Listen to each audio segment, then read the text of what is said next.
Alrighty, daily trading recap.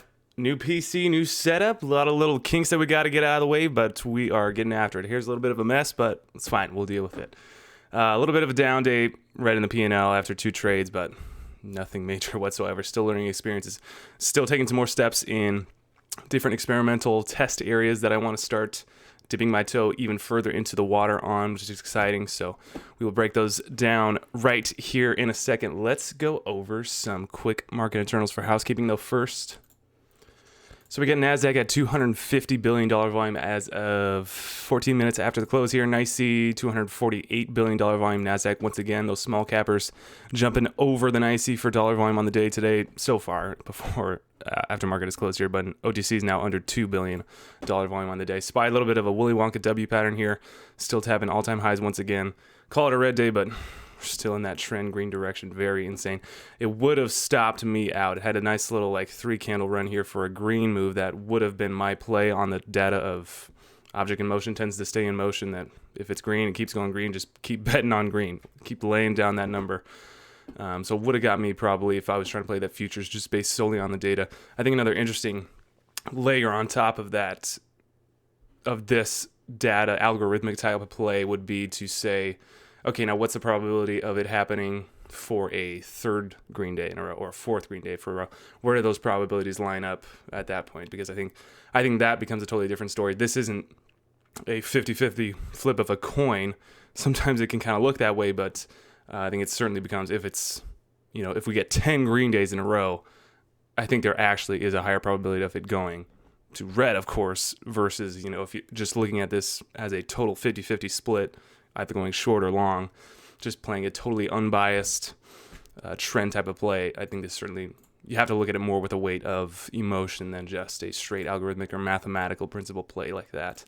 That's not what we want. Let's go over. I'm going to try to keep these videos a little bit more concise and condensed, just really on what I was focusing on. And I normally like to throw a lot of tickers on, or when I'm doing my scans, or just add some other ones into that I mentioned that I just want to keep track of, and maybe even more so make myself focus on them or talk about them more, just to expose myself to that and have to teach through those a little bit better. But I'm going to try and keep it down a little bit just for the sake of information overload for myself as I watch these videos back, and just the timing in all of them too. I don't need 30-minute videos every single day. I think that's certainly a lot of time that could be better well spent on doing other things and doing more scans than that. But that is the introduction. Let's get into the trades themselves. AABB. This was really a kind of follow of Monaco. This was the first time that I kind of tuned into the small cap live trading, which is totally an awesome opportunity on YouTube to be able to have those guys hold your hand. I think it's just a little bit delayed, which is interesting. It's kind of, it's the same thing that what Sykes has been doing. It's just that little tiny delay off of it, so it's not so prime time live that you can get so many people to bag in on this thing or follow along with the trade. But I think we certainly saw a little bit of that today, following along with what Monaco was doing. I just barely caught, I think he only does half an hour from market open to, whenever 7 or 10 a.m. Eastern Standard Time. But he was just getting into this trade once again here, which in the morning, I had taken this one off. I tried to trade it, or I was looking at it hard yesterday, or last trading day, Friday. And today for the third green day, it was just really not one of my top watches. We're on this daily here with getting pretty parabolic here, but the volume was there today, and the afternoon session certainly had a lot in store for this one. Pull back to VWAP just before the close, bounce off of VWAP, and still closing right around high days, which is very interesting. But anyway, this was just a little bit of a follow for Monaco. I think he was sized into this one closer down to VWAP, or playing more of the pull. That's weird. That's on my screen. Side note, got distracted. But he was obviously had a far better entry for this style of trade, looking for a break of 18. That was kind of a key level from this past day to potentially keep this trend going, this parabolic move to the upside. And again, it's just a slow grinder. It's not like the parabolic moves were immediately there from the morning bell. It's just you gotta kind of wait. And it certainly takes a specific personality of a trader to be able to nail this type of chart. Monaco certainly did it. I don't know if I didn't follow up if he was able to get this one for the afternoon move, but I know he was taking off where I was taking off, and learning from a little bit of experience from especially what Chris has taught me as well, piggybacking off of the Sykes live trading. There was over 700 people watching him, I think, live, Monaco live at that point too. So you could certainly imagine there's a decent amount of dollar volume that could swing this thing based on anything he was doing. So as I was seeing this trade develop, it's holding with VWAP nicely. He's putting in this higher low here. I'm thinking, shoot, I think this is a pretty awesome trade as well. So yeah, kind of piggybacked it. Kept my size, not ridiculous, $500 size there, but just enough that I was saying, hey, I'm convicted in this trade as well. And it's also, I do get the opportunity to kind of have this guy holding my hand as well, to hear exactly what he's saying and understand his thought process in it as well, which was very awesome because just for information, he's trading it on a 2-minute candle chart, which is a little bit of a different thesis than I normally, that's normal or standard, but interesting note as well too. He was far more relaxed with each pullback and understood when the trade was actually broken or when the trend was over. So even as we're getting, we get the immediate perk above 18, that final trade for the breakout, new high of day, starts to pull back, taps 18. Even in this 1-minute candle, I can feel myself on the sell button, trigger finger ready to just go at any moment. And I probably would have been taking off at this like 18.3 mark, which would have been a better fill than I got on this exit actually. But besides the point of, man, I would have been, as it was failing here, I would have been definitely taken off, but he was totally calm, cool, collected about it. Of course, I have to factor in that's far more experience going into this charts of how many times he's seen these play out. He had a way better average than I did too, so he had a lot more wiggle room to get out if this thing just started to panic or drop off without him. As it's still developing here and kind of basing out, he's still looking at other charts, going through other different scans and stuff, where I'm as like full focus watching the level 2, having to devote my full attention to this. So seeing that and being able to sit next to those guys in a sense is totally valuable and great experience, and I hope they continue to do that live trading more in the future. But I still have to value, of course, not relying on them and still eliminating as much noise as I possibly can that way too. So when it becomes available, I'll tune in a little bit sometimes, but great opportunity there today, and it ended up being like an $11 win, so kind of break even after OTC fees that I was able to get out. And when it was failing to break this 18.5-ish area, kind of pulling off, selling off, he said, okay, I'm going to take off half here. I was pushing that button as fast as I could because I knew there was going to be a wave behind him, and I pretty much got out right before that hard pullback dropped this thing to that little range under 18, but still holding VWAP. This is another hour, right? Another hour-ish that it held there in that little range. Thought it was done, thought it would potentially just kind of dribble off, maybe bleed for the rest of the day, not necessarily panic because since this was the third day and it wasn't so parabolically crazy high, but it ended up coming back, tested a new high of day, again, not just going berserk from there like it did on that Friday where it just huge percentage move from that point, which probably I should have been factoring into a potential trade on this one as well. But again, it's a third day, it's already up so much. So the probability of it happening continually each 6 of these successive days, I think it gets less and less, of course. But man, just continue to keep holding, higher lows, VWAP, tracing alongside it, tapping just under 22. Very nice chart on the day for that one. Great experience, being able to watch Monaco with that one. And of course, it was a break-even trade, so only really lost the cash that I could trade with it for tomorrow before it recycles in my account. But great experience with that one. I also traded METX, which was that only accounting for my loss today. Came into this one watching it from pre-market. I forget if I traded it on Friday or I was watching it hard Friday or what day I was keeping an eye on it pretty hard. Volume profile on this perspective on like the 5-minute intra-daily level, right around this 6.7, 70-ish range. You can see on my scans here, like 6.6-ish almost. Just right around this open price was that huge, where the biggest location of the volume peak we see here. So looking for the pre-market that was holding very well today, awesome indicator that, okay, this one could have some strength. We could get a nice little squeezy move here. It is a 46 million float, but it is related to China, of course, just sketchy company. We've been having volume coming in these past few days. Could get pretty nice here if more of these runners start to move, especially since it's a sub-dollar. Maybe more retail traders would be interested in trading this one. As it started to spike, within these first 4 minutes, I was holding myself back. I did that very well today on a lot of these, on ABVC especially, that as I seen it pushing green, I put the handcuffs on myself, say, don't touch that button. It looks very nice, and it could go from here. And ABVC actually had a little bit more than where I was thinking of getting by it. So, yeah, I would have been proven right a little bit if I did start to chase it, but it ended up pulling back more on the rest of the day as well. That I'll get into in a little bit. But this one, another great opportunity that don't chase it from there, just find the entry point, which I think is going to be more of my goal for this November, which I'll get into my monthly recap here. Do that after this video. But start getting precise with the entries, and the dilemma that I find myself in continually of, okay, am I going to continue to trick myself into believing that a $300 position size is really the way I want to go on all of these trades? That's who I am, how I'm going to define myself as a trader, because it's not.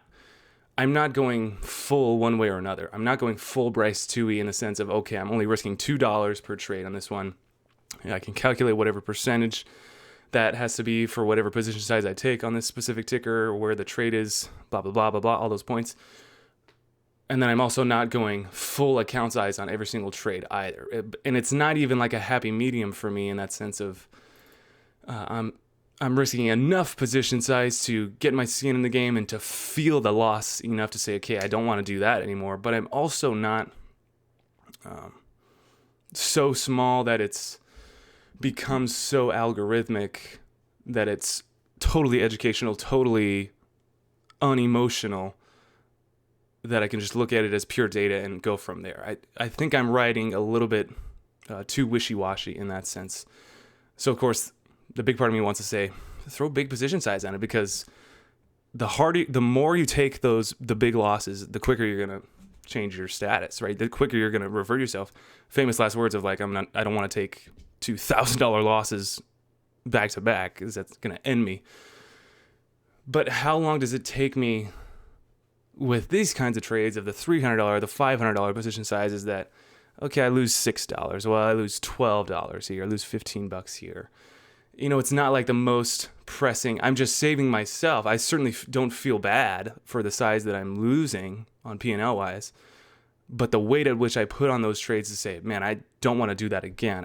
I need to be learning from these. I need to be expanding upon what's the mission debrief on these specific trades. So, of course, doing these videos is a great pursuit of that I can tell myself, but when the bullet hits the road, that's a saying.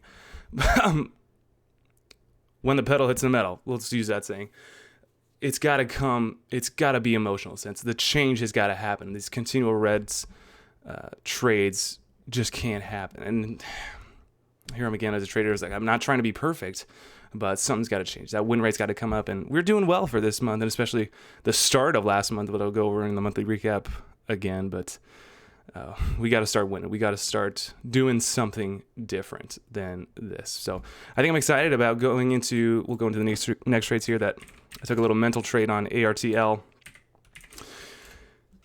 Doing something like this where I feel the pattern is there. And this is what I did with that morning dump trade that I've outlined on my channel and continually trade, but I don't see the opportunity there as of right now. But this is another one where we just see these big percentage movers in the pre-market. I used to get slapped around so much in the morning volatility and think I was seeing these things and think I was, I'm this awesome trader, I'm doing this and this and this, and end up just taking my loss wherever it was and not really understanding what was happening or what I was doing. Whereas now I can look at these charts and say, there's a very high probability on all of these that I come back to them at the end of the day and they all just die, like this one. So mentally, I even wrote it down here at, that would be 1:30 Eastern Standard Time, which would be kind of 10:30 around here. Okay, I'm getting short this one. 500 shares, 101 was my average that I was feeling here.